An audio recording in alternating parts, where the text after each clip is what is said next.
Selamat siang. Assalamualaikum warahmatullahi wabarakatuh. Waalaikumsalam warahmatullahi wabarakatuh. Selamat datang adik-adik. Kita lanjutkan kuliah kita. Kemarin metode Volhard sudah selesai saya jelaskan apa belum ya? Contoh soalnya belum, Bu. Contoh soalnya belum, oke. Jadi kalau metode yang sebelumnya adalah metode Moore ya. Coba kalian ingat ya, kalau metode Moore itu AgNO3 sebagai larutan standar diletakkan di buret. Ya, langsung nanti dia berkontak dengan sampel yang ada di Erlenmeyer. Kalau metode Volhard kemarin sudah ya, jadi kalau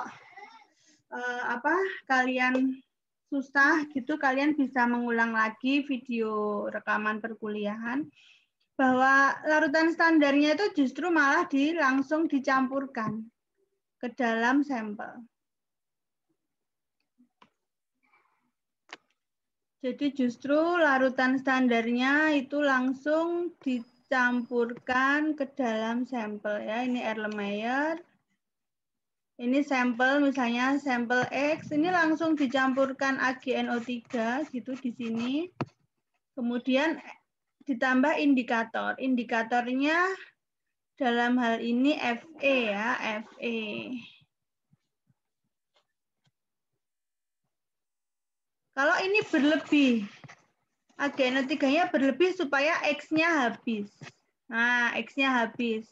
AgNO3 kelebihannya dititrasi dengan larutan standar KSCN. Nah, KSCN itu masuk ke larutan standarnya. Nah, kelebihan AgNO3 habis. Nah, selanjutnya KSCN ini ketemunya sama Fe sehingga endapan merah yang terjadi. Jadi ketika zat X, misalnya zat X itu NaCl ketemu dengan AgNO3, itu hasilnya AgCl, langsung endapan putih ketika dicampur. Nah, kan AgNO3-nya berlebih. Nah, lebihannya dititrasi dengan KSCN. Diteteskan. Masih putih. Kan AgNO3 ketemu KSCN ya, KCNS sama aja. Masih putih, nggak ada bedanya. Nah, ketika AgNO3-nya sudah habis, kan baru tersisa ini Fe, indikator yang hanya setetes, dua tetes. Nah, ketemu dengan KCNS, nah endapannya KSCN itu warnanya merah, titrasinya dihentikan. Nah, jadi ada 3 reaksi berbeda dengan Moore. Ya, Moore kemarin ada keterbatasan pH ya. Nah, dengan terjadinya reaksi-reaksi tersebut terdapat 2 jenis endapan yang sukar larut ya, AgCl dan AgSCl. Itu semuanya sukar larut. Nah, sekarang ini adalah kesalahan yang mungkin terjadi ketika menggunakan metode Volhard ya. Endapan AgCl disaring, kemudian fitat yang mengandung kelebihan Ag dititrasi. Oh, jadi caranya supaya tidak terjadi kesalahan ketika si sampel misalnya NaCl bertemu dengan zat AgNO3 kan terjadi endapan putih. Nah, endapan putihnya jangan dicampurkan langsung ditambah KSCN, tetapi disaring dulu sehingga bening lagi toh. Bening lagi baru dititrasi dengan KSCN, timbul endapan putih lagi sampai endapannya menjadi merah. Itu caranya. Nah, sekarang langsung ke contoh soal saja ini. Ada suatu sampel seberat 0,8165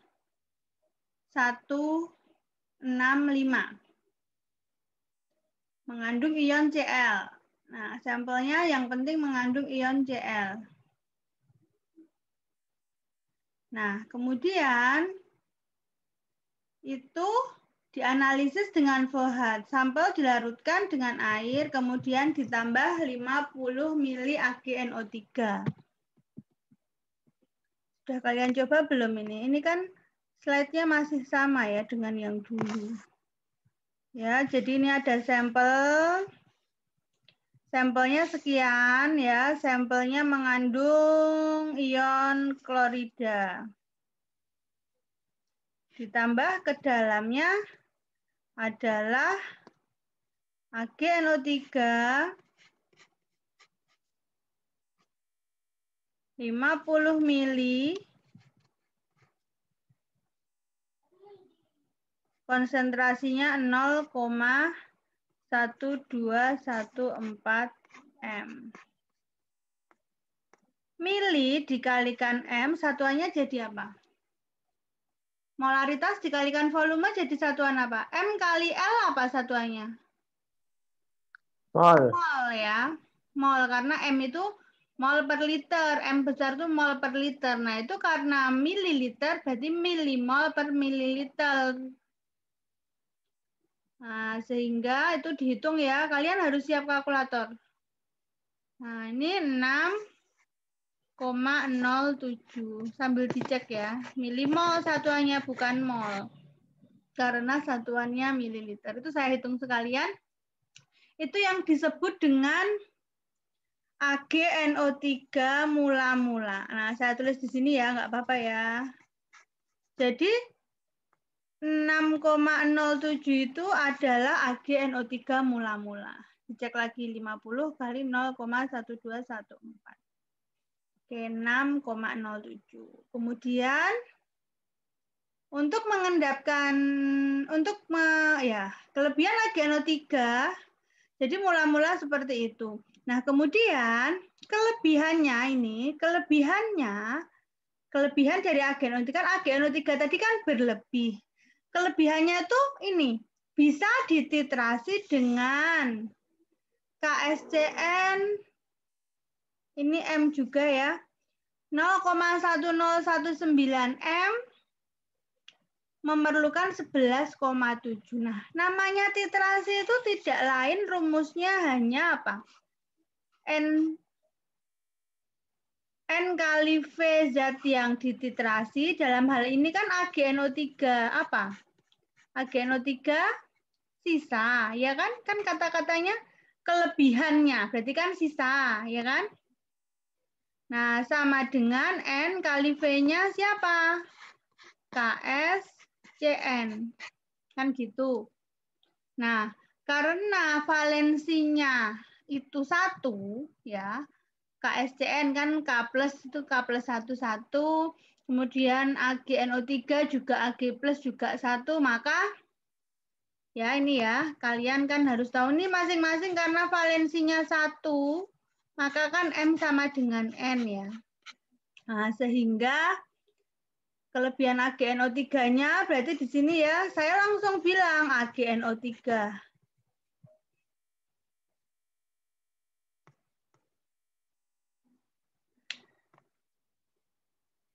AgNO3 sisa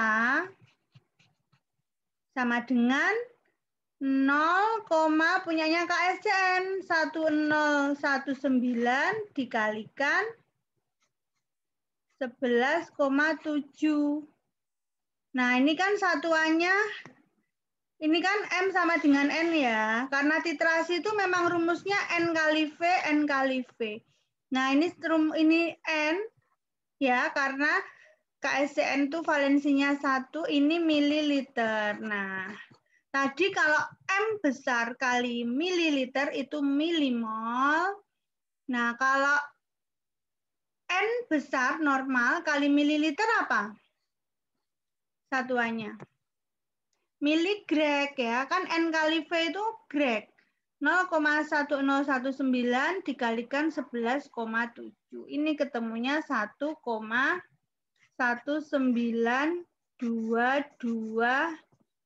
miligrek.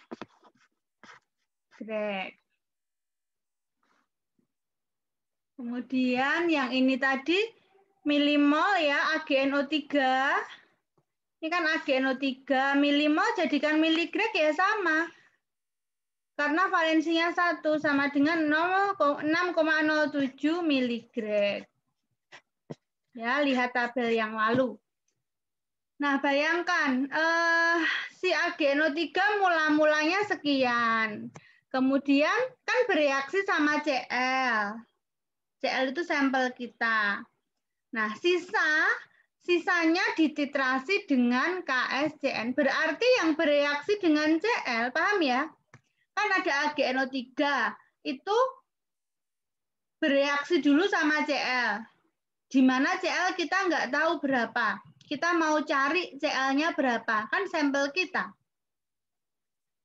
Nah, untuk mengetahui Cl-nya berapa, AgNO3-nya dibuat berlebih. Terus katakanlah yang bereaksi dengan Cl itu A misalnya. Nah, sisanya dititrasi, sisanya si AgNO3 dikurangi A itu habis dititrasi dengan KSCN sekian. Nah, maka AgNO3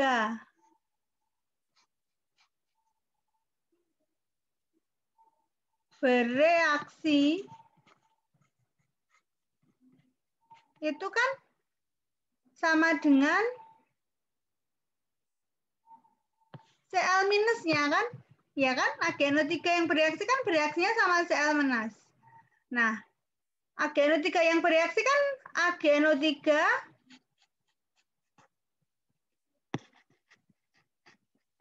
mula-mula dikurangi AgNO3 apa? Sisa. Berapa? Nah, nggak usah saya tulis ya karena nggak cukup, tapi angkanya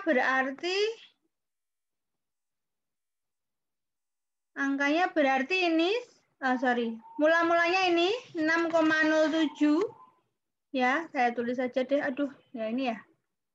Nah, 6,07 dikurangi AgNO3 sisa 1,1922 itu miligram. Nah, karena Cl juga 1 ya valensinya, maka kamu jadikan milimol lagi nggak apa-apa. 6,07 dikurangi 1,1922. Nah, jawabannya 4,8778 miligram atau sama dengan milimol. Balik lagi ke mol. Jadi kalau pertanyaannya kenapa toh Bu tadi dibikin grek? Karena yang rumus titrasi itu adalah N kali V. N kali V-nya. Nah, berarti Cl minusnya tahu segitu. Cl minusnya ya. Nah, nyari massa Cl minus. Ini saya garis ya. Massa Cl minus ya tinggal ini 4,8778 dikalikan MR-nya Cl. Cl itu 35,5. Nah, ini berapa? 4,8778 kali 35,5. Ingat ya, ini kan milimol. Milimol dikalikan BM jadi satuannya apa? Satuannya bukan gram, tapi miligram. Paham? Kemudian pertanyaannya persen klorida dalam sampel ya. Ini pertanyaannya persen klorida dalam sampel berarti tinggal 173,16 jadikan gram dulu ya dibagi 1000. Berarti 0,173 dibagi sampelnya 0,8165 ya dikalikan 100%. Nah, ketemunya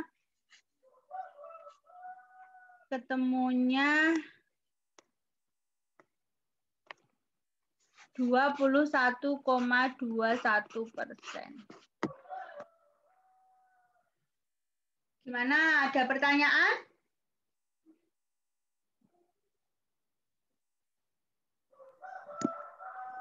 Ada? Adakah yang perlu ditanyakan? Harusnya kalian paham dulu tadi mekanisme atau jalan pikirnya dari titrasi Volhard itu seperti itu. Ya, jadi memang sampel. Kita nggak tahu sampelnya berapa, sengaja diberikan AgNO3-nya berlebih. Nah, berlebih itu biar sampelnya habis. Kelebihannya dititrasi dengan KSCN. Maka rumusnya titrasi itu ini, antara AgNO3 ini sama KSCN gitu. Rumus titrasinya itu. Kalau yang lain-lain hanya kemampuan stoikiometri biasa, kamu bisa buka lagi tabel bahwa mol itu setaranya sama grek. Ya, milimol, miligrek. Normal itu jajarannya sama molar gitu. BM sama BE. Nah, itu dibolak-balik nggak boleh bingung.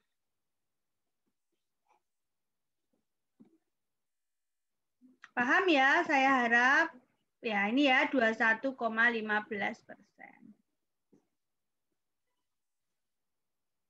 Jadi kalau ini tuh penjelasannya milimol AgNO3 mula-mula itu sama dengan yang bereaksi dengan Cl dengan yang dititrasi. Nah, itu aja. Ya, jadi kalau tadi sudah saya jelaskan, ini kotakan ini itu artinya ini itu adalah mula-mula tadi yang saya hitung di depan di atas. AgNO3 mula-mula yang ditambahkan sama dengan yang bereaksi dengan Cl, ya. Yang bereaksi dengan Cl ditambah dengan yang dititrasi dengan KSCN atau sisanya. Gitu, ya. Lebih mudah yang mana silahkan, tapi saya tadi menjelaskan gambarannya tuh kayak gitu. Nah, gitu ya. Jelas ya? Sekarang nah, ini ada contoh soal dan jawabannya. Silahkan dipelajari, sudah ada jawabannya. Yang ketiga juga sudah ada jawabannya. Di slide ini silahkan kalian pelajari, ya, dilatih atau kalian kerjakan ini tanpa melihat lembar jawab. Nah, kemudian kalian cocokkan. Kalau ada perbedaan, berarti kan kalian ada yang bingung. Nah, silahkan ditanyakan. Ya, saya masuk ke titrasi, oksidasi, reduksi. Titrasi yang ketiga. Titrasi asam basa yang pertama sudah, kemudian titrasi pengendapan ada dua metode, metode Moore dan metode Volhard. Kemudian yang ketiga adalah titrasi redox.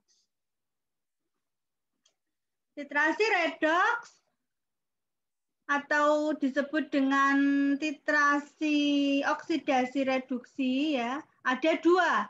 Kalau titrasi asam basa ada dua juga, asid dimetri sama alkalimetri.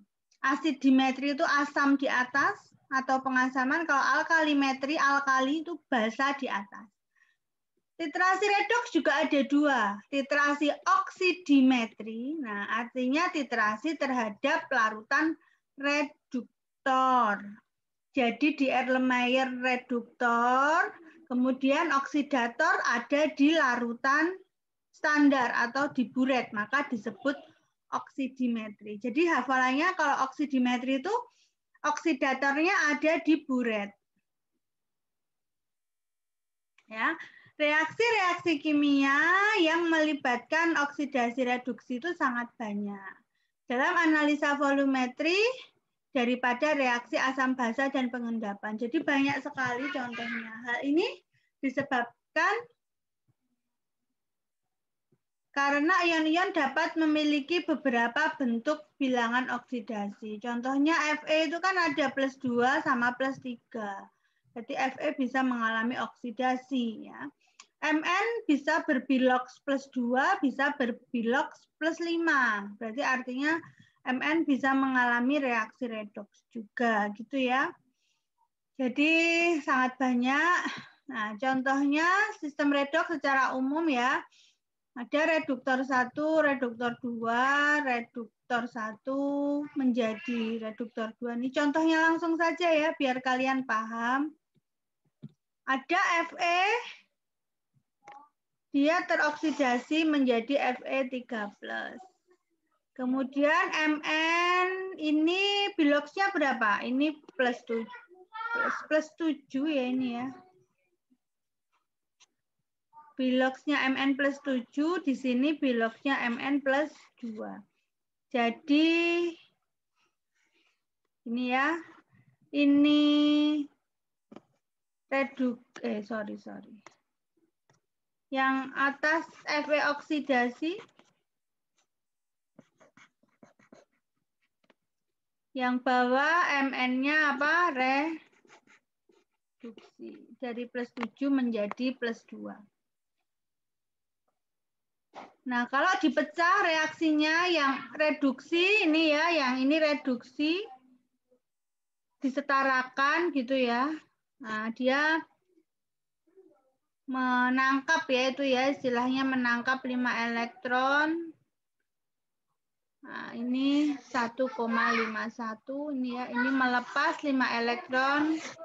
Potensialnya segitu. Delta E apa dulu? Delta E itu adalah, ingat enggak? N0 yang reduksi dikurangi N0 yang oksidasi. Atau gampangannya yang besar dikurangi yang kecil gitu aja. Yang besar kan 1,51 toh, ini toh 1,51 yang besar, yang kecil minus 0,77. Jadi 1,51 dikurangi minus 0,77. Jadi hasilnya positif. Itu adalah gambaran reaksi yang terjadi. Ya, ini ada Fero reduksi menjadi Fe. Kalau tadi feronya oksidasi ya. Nah, besinya oksidasi. Yang ini besinya reduksi, iodiumnya oksidasi. Ya, iodiumnya ini dari -1 menjadi 0 ya karena suatu unsur. Kalau Fe-nya dari +3 menjadi +2 gitu ya. Reduksi ini oksidasi. N0 adalah yang reduksi tadi Fe dikurangi yang oksidasi. Nah, besarnya perbedaan potensial delta E ini menunjukkan kesempurnaan reaksi. Nah, jadi jika delta E-nya semakin besar, maka reaksi bisa berjalan sempurna. Kalau delta E-nya kecil, ya di bawah 1 ini reaksinya berjalan tidak sempurna. Ya, dulu pernah juga kok ini.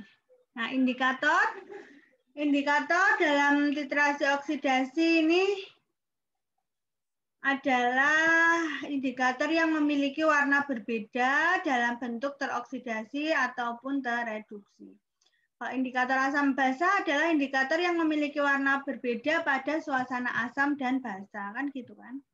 Kalau ini dalam keadaan teroksidasi dan tereduksi. Secara kualitatif, persyaratan indikator untuk titrasi redoks harus memiliki potensial oksidasi terletak di antara, nah, jadi nilai N0-nya itu harus di antara yang ada di larutan standar dengan yang ada di dalam Erlenmeyer. Ya, jadi di antara letaknya ya indikatornya memiliki N0 di antara zat yang dititrasi dengan zat yang menitrasi. Jadi memiliki N0 yang lebih besar dari reduktor dan lebih kecil dari oksidator. Karena jika tidak, dia tidak akan bisa menunjukkan perubahan.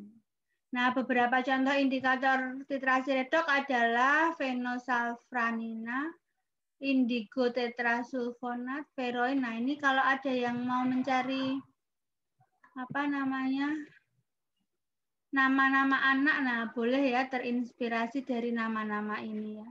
Difenilamina, nah itu apa? Oke, indikator dalam titrasi redoks itu ada yang namanya on indikator, artinya apa? Indikator itu sudah memiliki warna. Nah, KMNO4 itu warnanya ungu. Warnanya ungu, dia sendiri sudah memiliki warna. Kemudian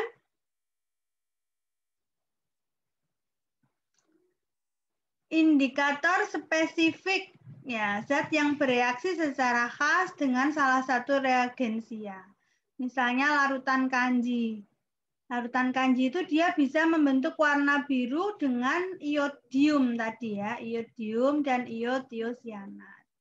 Kemudian indikator eksternal atau uji bercak, misalnya ion ferrisianida untuk mengetes kelebihan besi 3. Kemudian potensiometri, perubahan potensial atau voltase selama titrasi. Nah, ini ada 4 jenis contoh ya, 4 contoh titrasi redoks. Nah, yang akan kita bahas adalah titrasi permanganometri, permanganat ya, Mn, dan titrasi iodo-iodimetri, I. Nah, 2 itu yang akan kita bahas.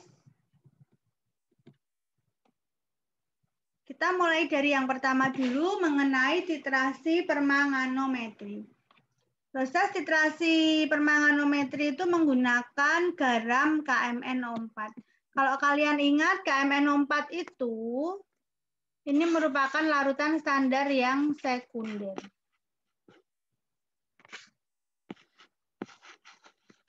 Sekunder, Dek. Jadi kalau dikatakan ada KMnO4 0,1 normal, jangan langsung dipakai. Ya. Nah, ini ya, tidak dapat digunakan sebagai zat standar primer. Dia bisa digunakan sebagai larutan standar, diletakkan dalam buret ya, tapi dia sendiri harus distandarisasi dulu dengan larutan standar yang primer. Dipastikan dulu.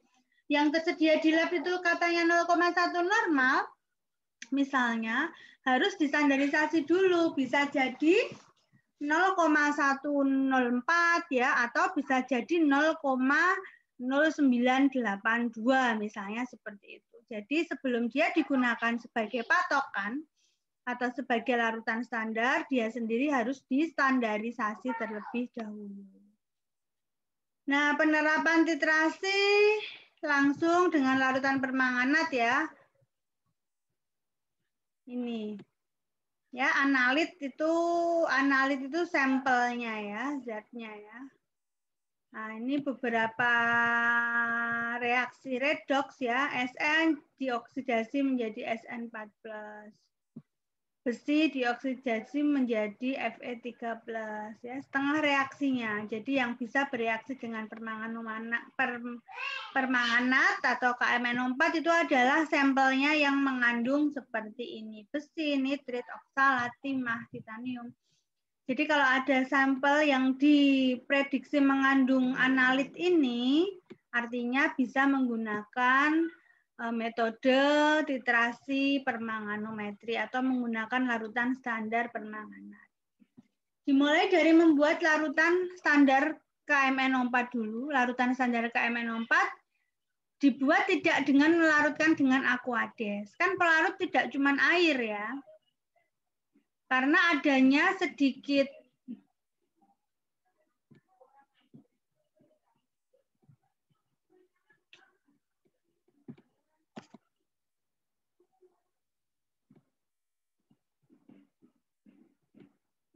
Oke, nanti kalau terpotong kita sambung lagi ya supaya selesai materinya. Karena adanya sedikit zat organik dalam air menyebabkan terjadinya penguraian ion MnO4 menjadi oksidasinya. Sesuai persamaannya, MnO4 jika ditambah air menjadi 4 MnO2 plus 3O2 plus 4 OH-. Dicek lagi persamaannya sama atau enggak.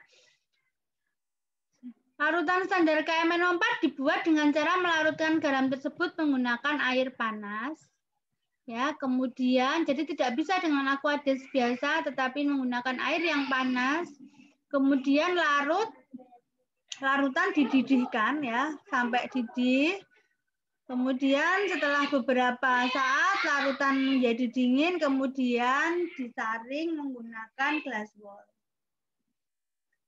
Dan disimpan dalam botol kaca berwarna gelap.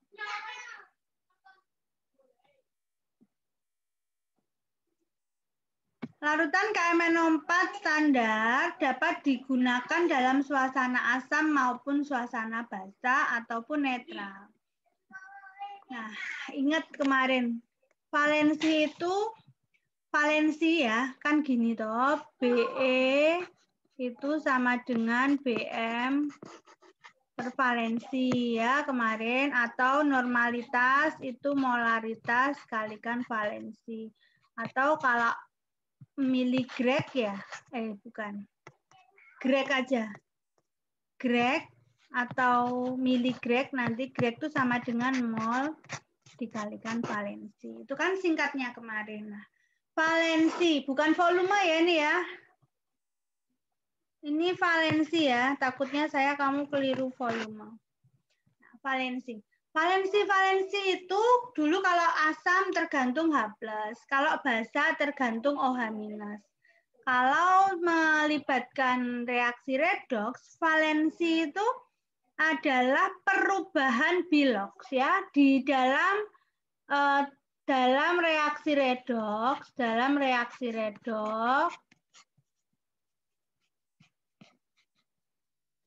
yang namanya valensi itu sama dengan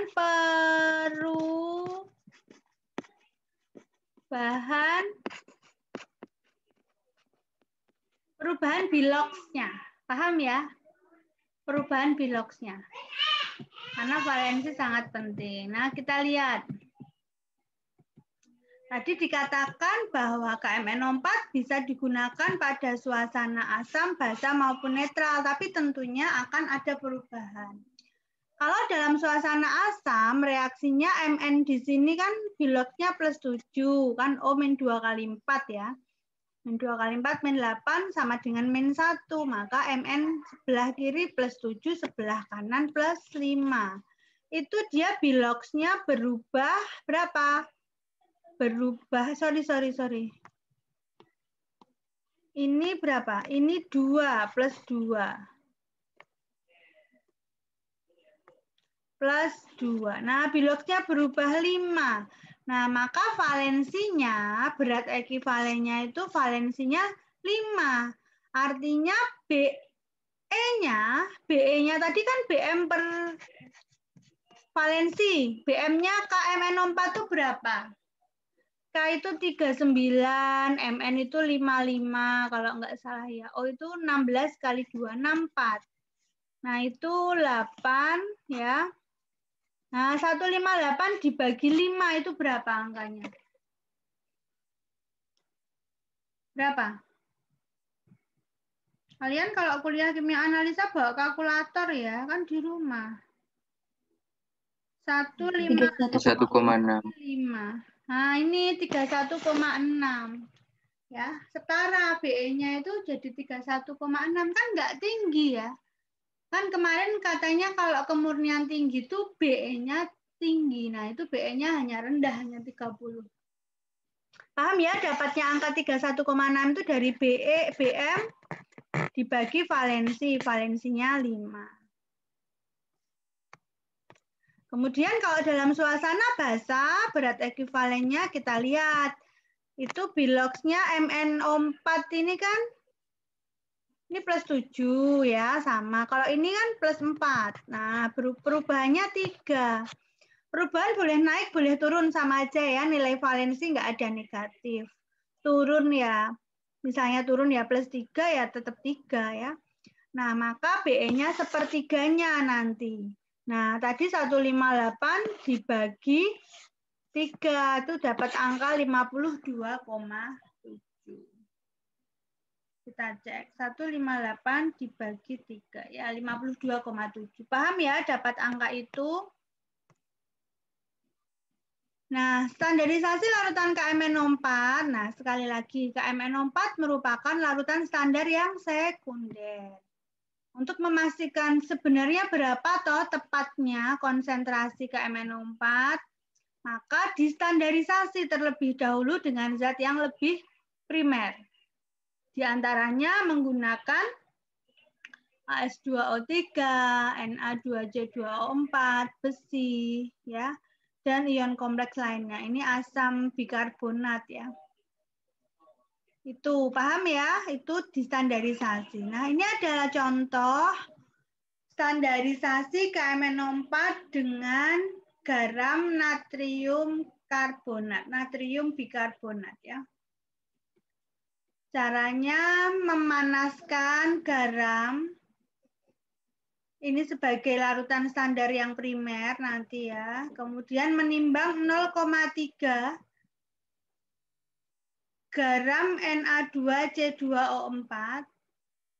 Kemudian dimasukkan dalam labu takar sejumlah 250 ml. Nah, pelarutnya adalah H2SO4 bukan air ya.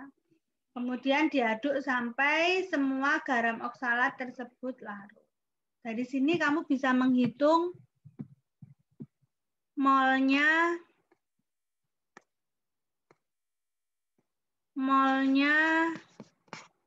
Na2C2O4. Mol itu kalau padatan kering ya, tinggal massa 0,3 dibagi BM. BM Na itu 23 kali 2 berarti 46. Kemudian C2 berarti 24. Kemudian O4 berarti 64. Berapa itu di jumlah? 46 tambah 24 tambah 64. 134, Bu. Nah, 134. Nah, maka kamu bisa dapat molnya ini. 0,3 dibagi 134. Nah, 0,002.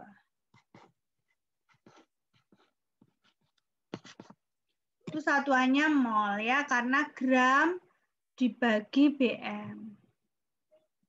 Kemudian sejumlah 250 mili. Nah, maka bisa kita cari molaritasnya nanti. Nah, kemudian dari larutan itu jadi ceritanya 0,3 dilarutkan dalam 250 mili itu. Kemudian dari sini diambil 25 mili saja. Ya, diambil 25 mili saja, kemudian dimasukkan dalam Erlenmeyer 250, kemudian dipanaskan. Nah, kemudian dititrasi sampai larutan menjadi ungu. Nah, ini hari ini kita lanjutkan ya. Jadi ini istirahat dulu 10 menitan ya. Ini kita lanjutkan sampai titrasi ini selesai ya. Gitu ya. Nanti silahkan join lagi. Ini biar di-convert dulu ya videonya. Istirahat 10 menit nanti join lagi. Begitu ya, paham? Ya, Bu. Paham, Bu. Baik, Bu. Oke, boleh makan dulu yang belum makan atau yang belum sholat, sholat dulu.